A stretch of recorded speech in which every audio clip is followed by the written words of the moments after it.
Hello folks, welcome back to another session of Learning and Development in Organization. We move to the next session. We'll be looking into one of the most important aspects when it comes to learning and development, which is learning organization. I'm Dr. Cyril Issac. I'm an assistant professor at the School of Business, Indian Institute of Technology, Guwahati. Now, when you talk about learning and development, we have discussed a lot about individual learning. Now, what is a learning organization? Let's understand this. The theme for today's session would be the purpose of learning is growth. So please keep the organization in mind when you are looking into this theme. The purpose of learning is growth, and our minds, unlike our bodies, can continue growing as we continue to live. So this is something which we have to keep in mind when you're looking into learning organization. Let's understand this. What is learning organization? Peter Senge popularized in the early 1990s in the book The Fifth Discipline, the art and practice of learning organization. So a learning organization typically prioritizes both personal and professional growth by fostering continuous knowledge transfer. So let's understand this learning organization. When you're looking into learning organization per se, typically we understand a learning organization prioritizes personal and professional growth by fostering continuous knowledge transfer. So the concept of learning organization was popularized. So these organizations typically integrate learning into their core culture and long-term vision to ensure sustained success.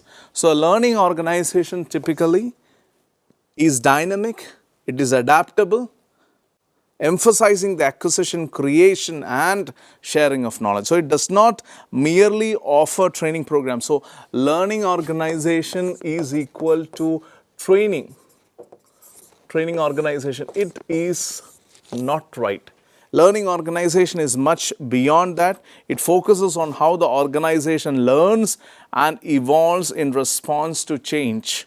What distinguishes a learning organization is not just what it does, but how it typically operates. So you see that there is a continuous learning, a sense of achievement with the learning organization. You see that is always a sense of development and renewal that's happening with respect to a learning organization. You see that it is a continuous learning, ongoing process. Learning as a competitive advantage, as a skill, as a thing which can have an edge over your competitor. That is what learning is for learning organization. And it always gives a futuristic outlook also. You look into more of a future with respect to the learning organization. It's all about nurturing, it's all about creativity, it's all about innovation specifically.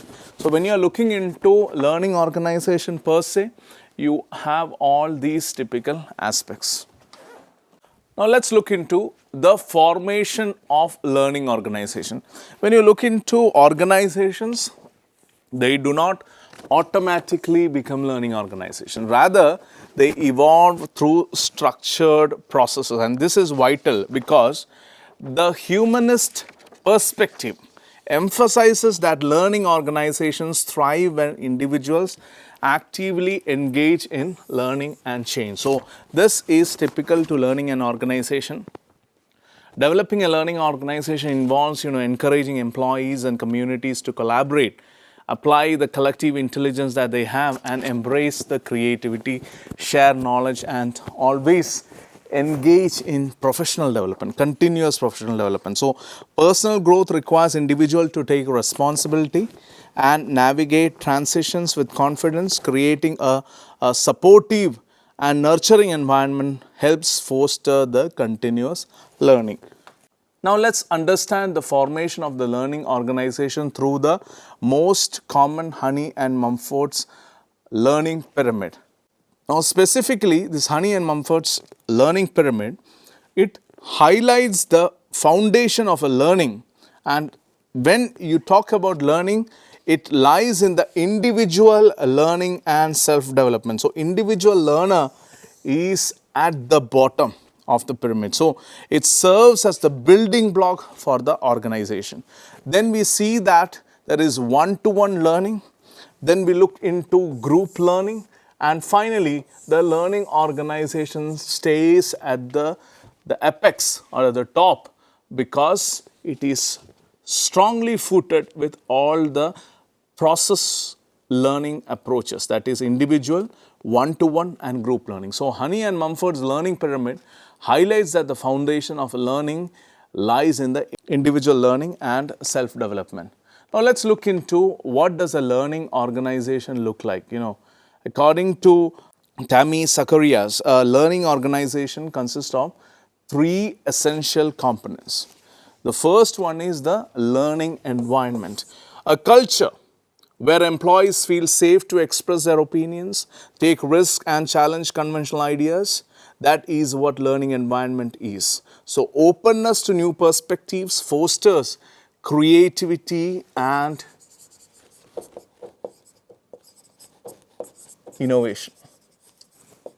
You also see second aspect as learning process and practices. Organizations, if you ask me, they actively gather, analyze and interpret information from internal and external sources to solve problems, to identify the trends and improve the decision making. So knowledge is shared through various training methods to ensure continuous development. And finally, you have the leadership. You talk about leaders in a learning organization, set the example by continuously learning themselves. So they facilitate a culture of growth, encourage feedback and support professional development. So a defining characteristics of any learning organization is that learning, please mark my words, learning never stops. This is the defining characteristics of any particular learning organization. So employees and leaders are constantly refining their skills, adapting to changes and applying lessons from past mistakes to find better solutions. So by fostering a strong shared vision and a commitment to continuous improvement, I believe that learning organizations stay agile, they stay innovative and resilient in an ever-changing business environment. Now let's understand the differences between a traditional view of an organization and a learning organization. What makes it different? Why you qualify and term some organizations as a learning organization? So we make use of the McKinsey 7S framework that helps differentiate between traditional organizations and learning organizations. This is a typical framework which I also use in my class in organizational structure and development.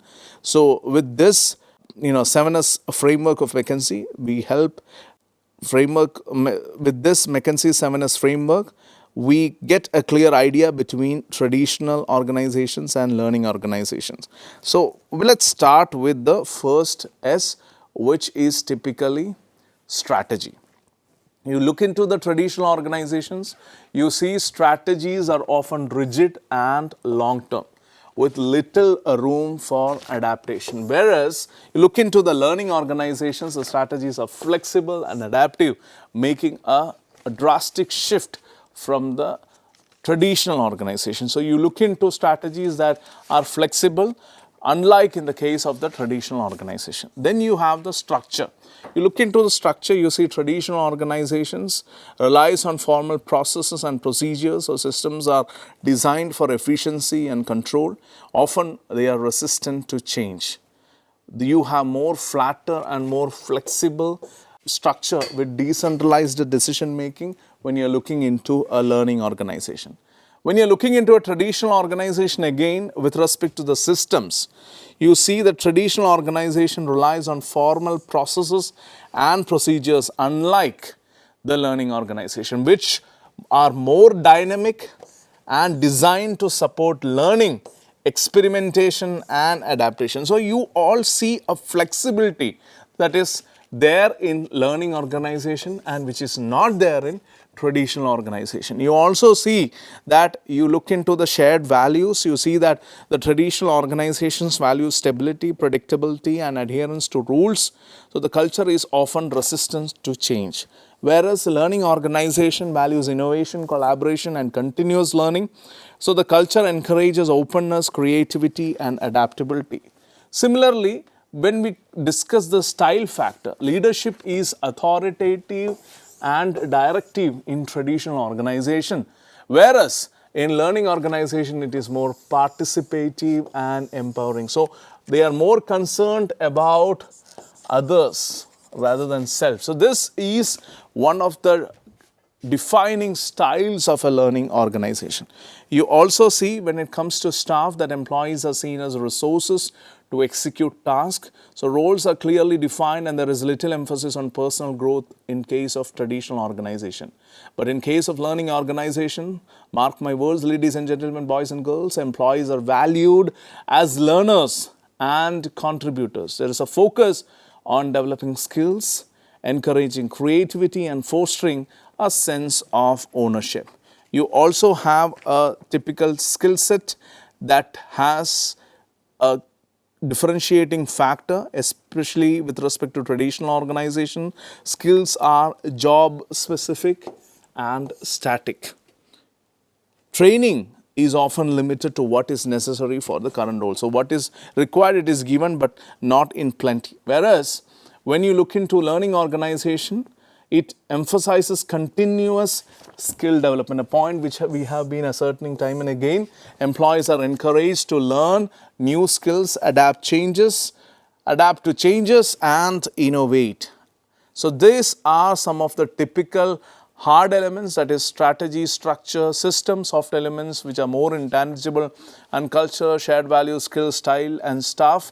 In the McKinsey's framework, you will see that you have a typical understanding that learning organizations are more flexible. So this model is versatile and can be applied to various scenarios, making it a valuable tool for addressing the organizational design challenges. So we see that being a, since I run a course in organizational structure and design also at IIT Guwahati, I do understand that some of the common applications of this McKinsey 7S framework include supporting organizational change efforts or facilitating the implementation of new strategies, or sometimes identifying the potential future changes in each area, or assisting in the merger of organization. Now let's look into the need for a learning organization. You look into need for a learning organization, typically you have the survival in the knowledge economy. Organizations must continuously acquire and apply knowledge to stay competitive, adapt to change and avoid obsolescence. Another significant factor is competitive advantage. You look into a strong learning culture which fosters innovation and adaptability, helping organizations meet market demands and outperform competitors. Then there are people-centric approach. You look into investment in employee growth, which enhances creativity, collaboration and engagement, making the workforce more agile and innovative. Then you have talent retention and rewards.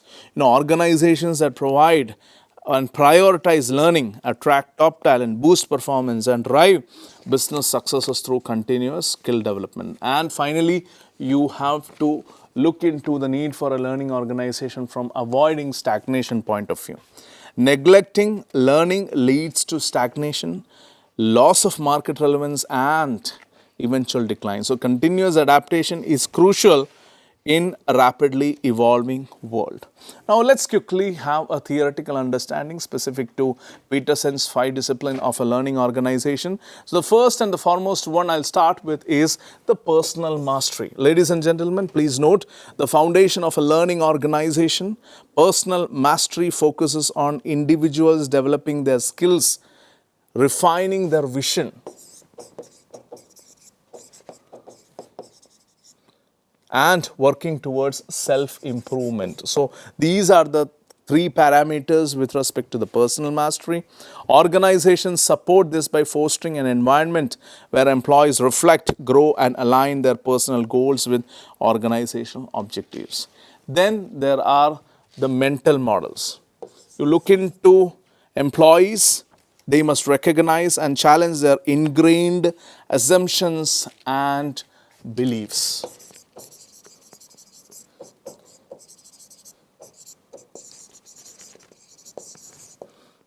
They must challenge the assumptions and beliefs typically. So, a learning organization promotes reflection to bridge the gap between perception and reality, allowing for better decision making and adaptation. Then you have shared vision. You talk about a learning organization that thrives on a shared vision built on trust and collaboration rather than top down directives. So, employees and leaders work together toward common goals, fostering engagement, motivation, and innovation. Then you have team learning. You look into learning within teams that occurs when individuals embrace humility, listen to different perspectives, and collaborate without bias. So, this collective approach fosters creative problem solving and stronger group dynamics. And finally, you have the emerging systems thinking. You look into the cornerstone of learning organization. System thinking emphasizes understanding how different parts of the organization interconnect. Rather than working in isolated silos, employees recognize broader patterns and relationships, leading to informed decision making and sustainable change. Now, let's focus on the advantages of a learning organization. Very quickly, we'll see that the most critical advantages are the higher employee satisfaction and retention. Engaged employees feel valued, they feel recognized, they feel happy, they feel satisfied, reducing turnover and hiring cost. You have stronger sense of community. Employees contribute more when their opinions are heard, enhancing collaboration and commitment. A culture of openness, if you ask me, encourages creativity and new solutions.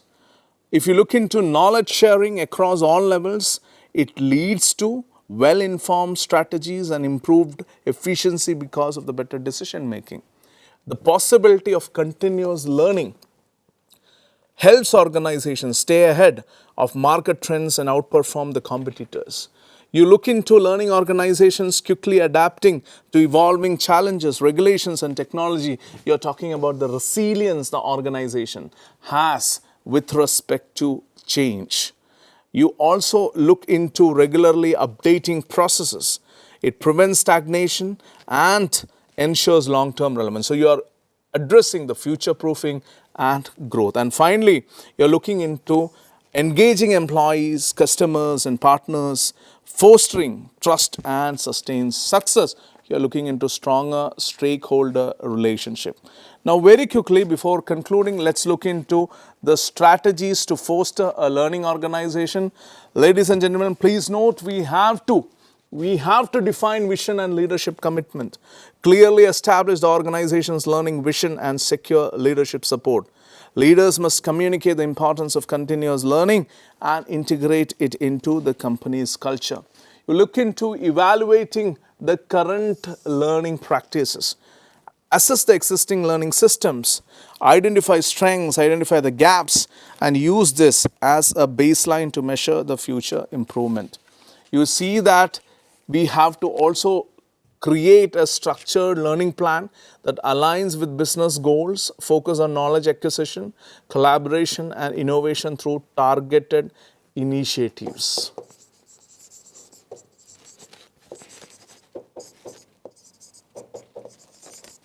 So technically, you are looking into developing a learning strategy. Then you form an L&D team, assemble a cross-functional team to drive learning and development programs, use data-driven insights from surveys and analytics to guide strategies and track progress. And also, you're looking into investing in learning resources, typically, let's say LMS, which organizes training and tracking progress. You look into digital adoption platforms, offers in-app guidance and knowledge bases. You have knowledge management systems. You have e-learning content tools. something what we are doing now. So knowledge management systems enables easy access to company policies and FAQs. You have e-learning, which supports creation and distribution of digital training programs. You tend to use developing then we look into developing T-shaped employees. What do you mean by T-shaped employees? Encourage employees to gain broad knowledge across different areas while developing a deep expertise in a specific field, enhancing collaboration and problem solving. So you have to have broader knowledge as well as a more deeper knowledge. So you are trying to develop T-shaped employees. We also tend to use diverse learning methods. This would also be a successful strategy because adopting various training approaches, including visual aids, hands-on experiences, or if you ask me, instructor-led sessions and e-learning, catering to different learning styles, or different learning styles for different people. We also make use of a strategy of enabling an on-demand learning, offer flexible, self-paced learning opportunities through mobile-friendly and easily accessible platforms, ensuring employees can learn anytime, anywhere. We also tend to encourage experimentation and learning from mistakes. Foster a culture where employees take calculated risks and view failures as opportunities for growth, reinforcing a mindset of continuous improvement. We also look into empowering learning champions, identify and support employees who advocate for learning, mentor peers and facilitate knowledge sharing within the organization. We implement feedback and evaluation systems, regularly measure the training effectiveness through surveys, performance tracking and learning outcome analysis to refine the learning program specifically. And finally, the commitment to continuous improvement. Adapt learning strategies based on feedback, emerging trends and evolving business needs, ensuring long-term growth and typically the resilience in terms of learning. So this was all about the learning and development, the strategies you can bring about in a learning organization. So I tried to give you a nutshell about what a learning organization is and how effectively the typical attempts can be made in an organization to gain more in terms of development, in terms of learning, in terms of knowing. See you with more details about learning and development in the next class. Till then, take care. Bye-bye.